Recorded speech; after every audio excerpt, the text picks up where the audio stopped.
جب اولاد دنیا کی دولت سے امیر بن جائے تو ماں باپ ڈر ڈر کے بات کرتے ہیں کہ کہیں اولاد ناراض نہ ہو جائے، لیکن جب اولاد ایمان کی دولت سے امیر بن جائے تو اولاد ڈر ڈر کے بات کرتی ہے کہ کہیں ماں باپ ناراض نہ ہو جائیں۔ ماں کا غصہ وقتی ہوتا ہے، ماں کی عزت کرنے سے اللہ تعالیٰ خوش ہوتا ہے۔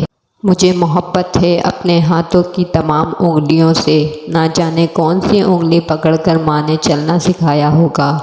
ماں وہ ہستی ہے جو قرض کی چکی میں پس کر بھی اولاد کی فرمائشوں کو پورا کرتی ہے۔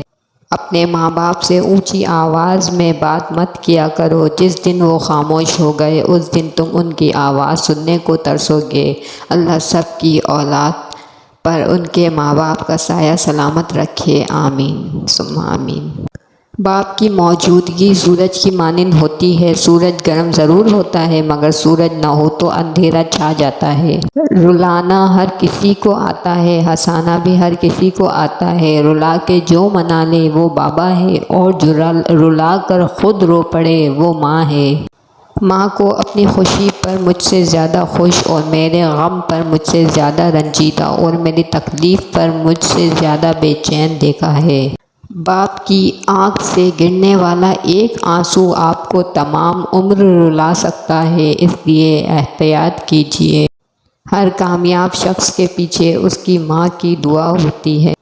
نبی اکرم صلی اللہ علیہ وآلہ وسلم نے فرمایا، ماں کا حق ادا کرتے رہو، قسم ہے اللہ کی اگر تم اپنا گوشت کاٹ کر اسے دے ڈالو جب بھی اس کا چوتھائی حق ادا نہ ہوگا۔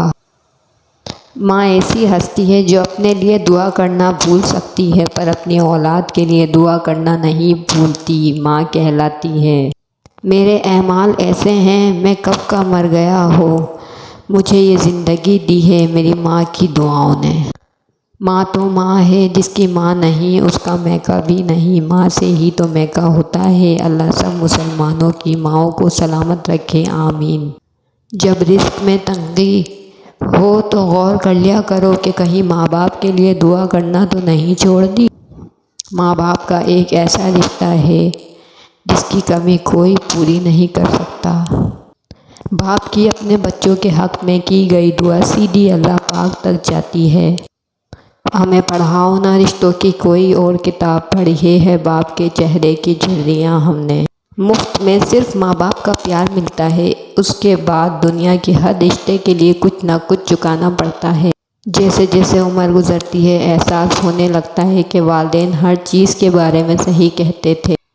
کبھی وقت ملے تو اپنے والدین کے چہروں کی طرف دیکھ لینا، آپ کو پتہ چلے گا کہ آپ کا مستقبل بناتے بناتے وہ خود کتنا ٹوٹ چکے ہیں۔